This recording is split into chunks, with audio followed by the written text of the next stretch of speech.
La anatomía de la nariz y los senos paranasales es compleja y representa un desafío en la cirugía endoscópica. Una de las principales indicaciones para el estudio de tomografía computarizada de los senos paranasales es la planificación preoperatoria de cirugía funcional endoscópica nasosinusal. La tomografía a alta resolución proporciona información que es crucial para la correcta planificación quirúrgica y para evitar posibles complicaciones que incluyen las lesiones de estructuras vecinas, como el nervio óptico, la carótida, la órbita, el conducto nasolacrimal, la meningitis o la fístula del líquido cefalorraquídeo por afectación de la lámina criosa. Es importante utilizar un protocolo de imagen correcto para el estudio de la anatomía de los senos paranasales y para una adecuada planificación quirúrgica. Una reconstrucción de imágenes de 2 milímetros en el plano axial, coronal y sagital con ventana en partes blandas y hueso. El plano coronal es el más útil para valorar el complejo osteomeatal anterior y el nivel de la base del cráneo, así como las arterias etmoidales anteriores. El plano axial es útil para identificar la lámina basal que divide los senos etmoidales anteriores y posteriores. En la parte posterior se identifican la impronta de los nervios ópticos y de las carótidas internas en el seno esfenoidal. El plano sagital es útil para la identificación del complejo osteomeatal posterior. Permite valorar el receso frontal, las celdas etmoidales posteriores, los recesos esfenoetmoidales y su relación con la silla turca. Hay una serie de estructuras críticas que es necesario identificar en la tomografía en pacientes que van a ser sometidos a cirugía funcional endoscópica nasosinusal. A la izquierda tenemos la lámina cribosa y la profundidad de la fosa olfatoria según la clasificación de Queros. Una reconstrucción coronal donde se observa la fosa etmoidal profunda según la clasificación de Queros, un tipo 3.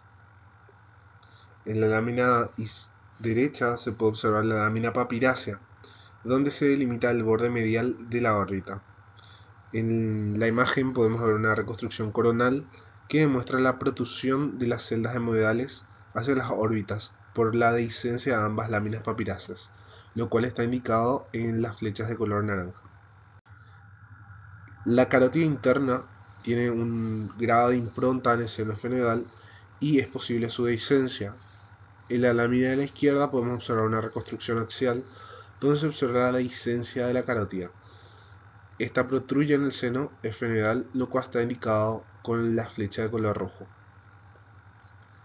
El nervio óptico también se puede identificar su relación con el esfenoidal o las celdas etmoidales posteriores, que son las celdas de Onodi.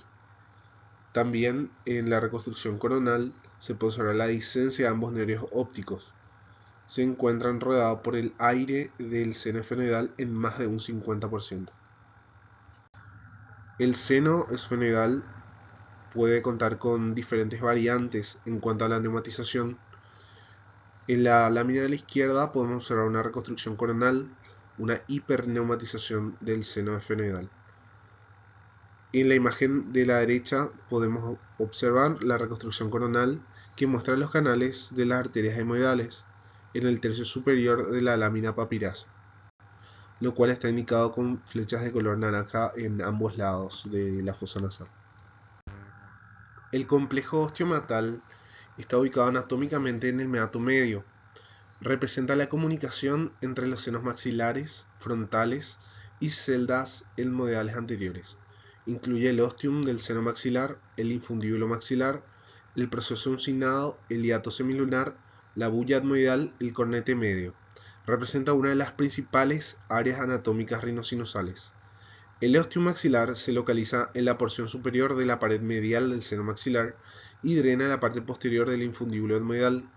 El infundíbulo es el túnel que conecta el seno maxilar con el meato medio. Los límites del infundíbulo son el proceso uncinado medialmente, la pared inferomedial de la órbita lateralmente. El proceso uncinado del hueso etmoidal es una estructura ósea en forma de ala. Es el principal punto de referencia quirúrgica. Se une anteriormente con el borde posterior del hueso lacrimal e inferiormente con el borde superior del cornete inferior. Superiormente se relaciona con el receso frontal y puede unirse a la lámina papirácea.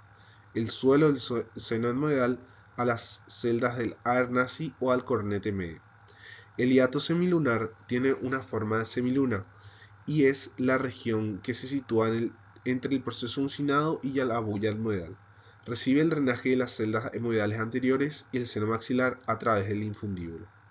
La bulla etmoidal es una celda etmoidal localizada en la parte superior del complejo osteomeatal. Recibe el drenaje de las celdas etmoidales anteriores. El cornete medio se une superiormente a la lámina cribosa a través de la lamela vertical y posterior y lateralmente a la lámina papirácea por medio de la lamela basal. El complejo lamelar está constituido por un conjunto de placas óseas que dividen la cavidad sinonasal en distintos compartimentos. Desde la pared lateral nasal, estas placas se extienden hacia arriba a través de las celdas aéreas etmoidales e incluyen al proceso uncinado, la pared anterior de la bulla etmoidal, la inserción coronal del cornete medio a la papirácea a través de la lamela basal y la lamela del cornete superior y la cara anterior del seno esfenoidal cuando el cornete supremo está ausente. La vía de drenaje del seno frontal está constituida por el infundíbulo frontal, el ostium y el receso frontal, que está marcada por la línea roja, lo que proporciona la clásicamente descrita configuración en reloj de arena. Es un espacio estrecho rodeado por celdas etmoidales que representa la vía de drenaje de los senos frontales al meato medio. En la figura se observa una reconstrucción sagital para la valoración del receso frontal, el seno frontal, el Aer-Nazi, la celda etmoidal más anterior y el receso frontal, que está marcado por la línea roja. El receso frontal está limitado de la siguiente manera: el techo del Aer-Nazi por delante y debajo, el techo de la bulla etmoidal y de las celdillas suprabullares detrás, la lámina papirácea lateralmente y la raíz tabicante del cornete medio por delante. Dos elementos importantes a tener en cuenta son las celdas de Aer-Nazi, que corresponden a las celdas etmoidales más anteriores, y la bulla etmoidal, que es la mayor celda etmoidal anterior. El Aer-Nazi se localiza a nivel del margen anterior de la inserción del cornete medio, en la base del cráneo, y forma la pared anterior inferior del receso frontal. Su tamaño variable condiciona el grosor del conducto de drenaje del seno frontal y la forma del receso del seno frontal. La bulla etmoidal se sitúa por detrás del margen libre del proceso uncinado y estas dos estructuras conforman el hiato semilunar, una estructura bidimensional, y el infundíbulo etmoidal, una estructura tridimensional. Las reconstrucciones coronales de la tomografía computarizada son mostradas la localización de las celdas etmoidales más anteriores, las celdas Aer-Nazi en A y la mayor celda etmoidal anterior o bulla etmoidal en B, ambas indicadas por las flechas. También debe tenerse en cuenta la variabilidad de las celdas frontoetmoidales, las celdillas de Kuhn, que pueden estar o no presentes. Se localizan sobre las celdillas Aer-Nazi y se categorizan en 4 tipos, de los cuales el más común es una celda que no se extiende al seno frontal, pero también puede presentar proyección al seno frontal e incluso estar completamente contenida dentro del mismo. La tipo 1, la celdilla frontoetmoidal solitaria, arriba de la celda Aer-Nazi pero debajo del seno frontal. La tipo 2 es una fila de celdillas etmoidofrontales en el receso frontal, arriba de la celda Aer-Nazi pero debajo del seno frontal. La tipo 3, una celdilla única grande que invade el seno frontal. Y la tipo 4, una celdilla frontal aislada dentro del seno frontal. Cuando existen las celdas infraorbitarias, las celdas de Haller, se localizan por debajo de la bulla etmoidal adyacentes a la pared orbitaria y en ocasiones pueden estrechar el ostium del seno maxilar. La celda de Haller o celdilla etmoidal infraorbitaria puede ser inferior-medial al suelo de la órbita. Se presenta en el 20% de los pacientes. Es importante porque si está afectada puede comprometer a la órbita. Se asocia a un estrechamiento del complejo osteomeatal y puede entrar a la órbita si no se reconoce durante la cirugía endoscópica nasosinusal. Las celdas etmoidales posteriores pueden extenderse de forma variable entre los senos esfenoidales y la base del cráneo. Pueden situarse completamente por encima de las celdas esfenoidales. Bajo las más posteriores de estas celdas esfenoidales o de Onodi puede extenderse superior y o lateralmente en el seno esfenoidal, llegando a relacionarse inferolateralmente con el canal del nervio óptico, que en ocasiones es dehiscente y proyectándose al interior de estas celdas. Es importante identificar la presencia de celdas porque puede predisponer a iatrogenias. En esta imagen se puede ver las celdas de Nodi en una reconstrucción coronal de la tomografía computarizada que muestra las celdas hemodiales más posteriores indicadas por las flechas blancas. La lámina cribosa posee una lámina lateral con una disposición vertical y en dirección superior y otra lámina horizontal en situación más inferior. Esta configuración es muy importante porque deja en una situación más o menos inferior el techo de la fosa nasal y también una porción medial del techo del etmoides más o menos amplia, que constituye una zona bastante frágil durante la cirugía endoscópica en el abordaje de los senos hemodiales. Las variantes en la altura de los surcos olfatorios pueden ser asimétricos en cada lado y han sido clasificadas por Queiroz en tres tipos. Tipo 1 con una profundidad de 1 a 3 milímetros, tipo 2 con una profundidad de 4 a 7 milímetros y tipo 3 entre 8 a 16 milímetros. En la imagen de la derecha se puede observar una reconstrucción coronal de una tomografía computarizada donde se puede observar la fosa olfatoria indicada con una flecha roja, la lámina cribosa con una flecha verde y una celda de Haller indicada por una flecha blanca.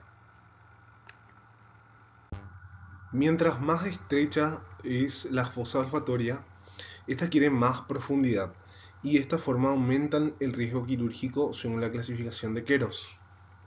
En esta imagen se puede observar los tres tipos de clasificaciones según Queiroz, entre el 1, 2 y 3, y la profundidad que está asociada a la estrechez de sus respectivas dimensiones.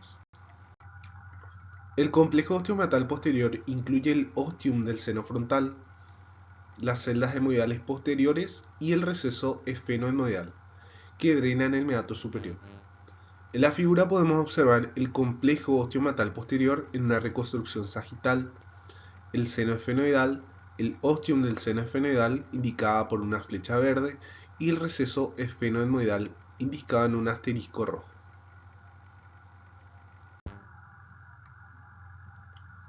Frecuentemente el septo nasal puede presentar desviaciones que cuando son importantes pueden desplazar el cornete medio, estrechando al meato medio. A menudo estas desviaciones se asocian a una concha bullosa del cornete medio. Además, aproximadamente en un tercio de los casos con desvío septal se observan espolones septales, que en ocasiones también pueden presentar adherencias con el cornete adyacente. También se puede apreciar neumatizaciones septales anteriores o posteriores. Estas últimas pueden estrechar el receso esfenoetmoidal, dificultando el acceso al ostium etmoidal.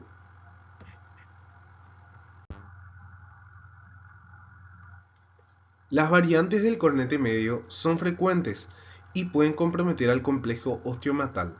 Las más comunes son la concha bullosa y el cornete paradójico. La concha bullosa bilateral es la variante más común del área nasal y representa la neumatización del cornete proveniente de las celdas hemodiales. Afecta especialmente al cornete medio y más raramente al superior. En el inferior es muy poco frecuente. Puede incluir la porción bullosa de tipo bulloso, a la lamelar de tipo lamelar o de ambas, la concha bullosa completa. Y usualmente es bilateral y asimétrica. El ostium del tipo bulloso preferentemente drena al hiato semilunar y el de la concha bullosa completa al receso frontal. Las conchas bullosas significativas son las de gran tamaño porque con frecuencia se acompañan de desviación del septo nasal y condicionan un conflicto en el drenaje del meato medio. Esto compromete la unidad osteomeatal. Además, la concha bullosa puede tener mucoceles y pólipos y también quiste. La neumatización de la lamela basal puede simular una celda aérea etmoidal anterior y cuando el cornete medio presenta una convexidad lateral se denomina cornete paradójico. Y al igual que la concha bullosa, si son grandes, usualmente se asocian desviación septal y pueden obstruir cualquier elemento del complejo osteomeatal. Nos referimos a cornetes supranumerarios principalmente cuando se presenta el cornete supremo. Estas estructuras pueden presentar compromiso del meato medio.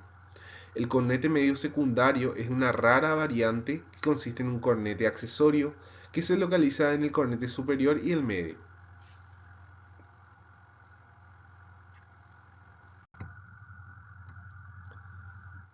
La neumatización de la crista Galli depende de los senos frontales.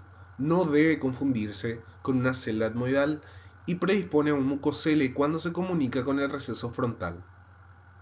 La posición baja de la lámina cribosa frecuentemente se asocia con una situación también baja de la foda etmoidal. Esta variante, junto a la asimetría de altura y la dehiscencia de la foda etmoidal, son críticas y potencialmente peligrosas en procedimientos quirúrgicos. Según la posición de la lámina cribosa, se definen tres tipos de posición anatómica de la fosa olfatoria en relación a la profundidad de la lámina lateral, de la más plana a la más profunda. Ambos extremos y la asimetría de las fosas olfatorias son situaciones más propensas a la lesión quirúrgica. La lámina papirácea puede presentar una dehiscencia congénita y una deformidad postraumática, especialmente a nivel posterior. Esto predispone a un riesgo quirúrgico de las estructuras intraorbitarias. Además, a ese nivel normalmente el hueso cubre la arteria etmoidal anterior, pero el canal puede ser inferiormente dehiscente a la altura de las celdas etmoidales anteriores, y esto presenta un gran riesgo para la cirugía.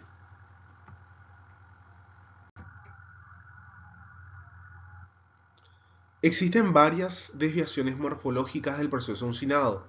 Si su margen superior se desvía medialmente, puede obstruir el meato medio, y si se desvía lateralmente, puede comprometer el drenaje y la ventilación etmoidal anterior, frontal y el seno maxilar. Excepcionalmente, el proceso uncinado puede extenderse hacia la base del cráneo y obstruir el infundíbulo etmoidal. Si la desviación lateral es muy importante, existe un riesgo quirúrgico de lesionar la lámina papirácea. Ocasionalmente, el proceso uncinado puede estar neumatizado, constituyendo la bulla uncinada que estrecha al infundíbulo. La fijación variable de la porción anterosuperior del proceso uncinado puede impactar en el receso frontal. Debido a su variabilidad, la uncinectomía puede dañar la base del cráneo y la lámina papirácea. En los casos en los que existe atelectasia del proceso uncinado, se produce una hipoplasia del seno maxilar y una asimetría facial. Esto representa un mayor riesgo quirúrgico de una lesión orbitaria. Es poco frecuente que el proceso uncinado esté ausente.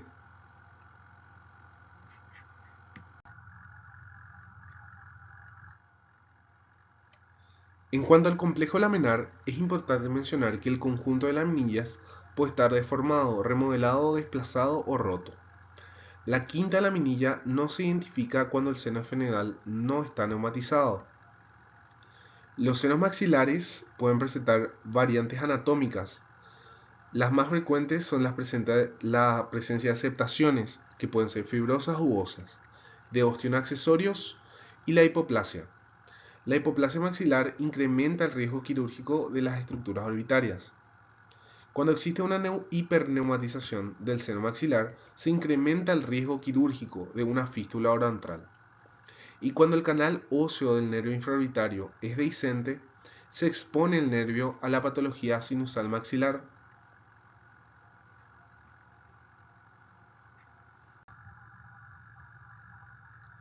La variabilidad de la neumatización frontal y la esencia de su pared posterior incrementan el riesgo quirúrgico de penetración intracraneal. La neumatización del septo interfrontal puede obstruir el ostium del seno frontal.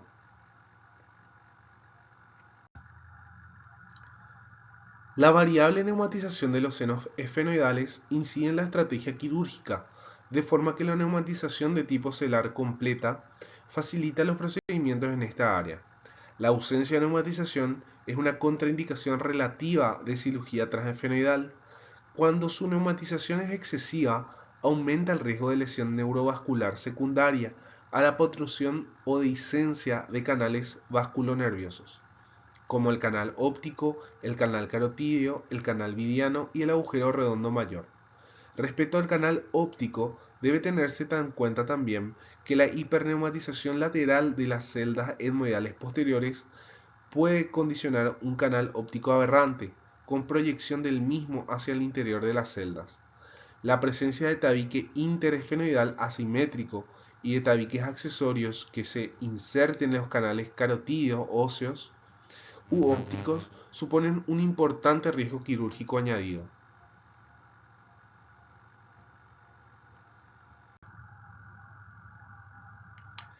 La celdilla supraórbito-etmoidal es una variación anatómica que se representa con diferente frecuencia para las distintas poblaciones.